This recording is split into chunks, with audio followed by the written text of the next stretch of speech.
bold new diplomatic move from the UK, threatening to recognize a Palestinian state unless Israel agrees to a ceasefire in Gaza. CTV News has learned that Ottawa is now considering whether to follow suit.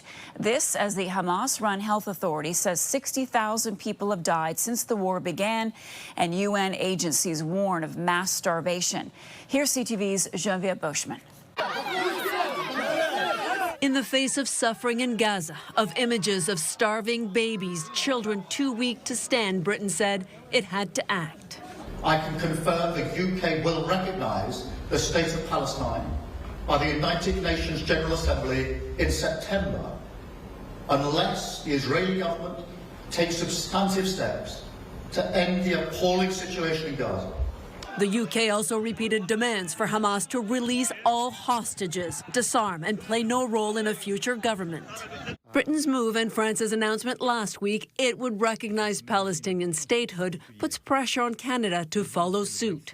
In a statement, Global Affairs said, as was previously stated, Canada is prepared to recognize a Palestinian state at the time most conducive to lasting peace, not necessarily as the last step along the path to achieving the two-state solution.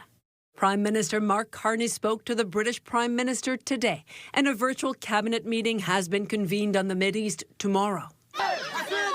This as the UN said malnourishment is soaring, starvation knocking on every door in Gaza. I don't know what you would call it other than mass starvation. And it's man-made.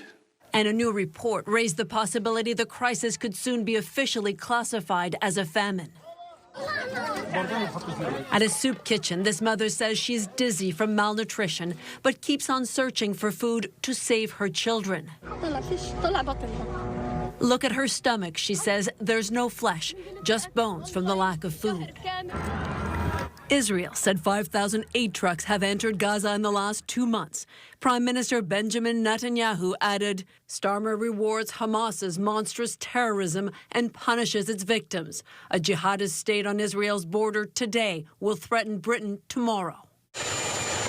U.S. President Donald Trump met with Starmer yesterday, but said the two had not discussed the UK's plan. You know, you're rewarding Hamas if you do that, and I don't think they should be rewarded. So I'm not in that camp. Britain's move further isolates Israel on the international scene as calls for more aid to Gaza grow louder. Genevieve Beauchemin, CTV News, Montreal.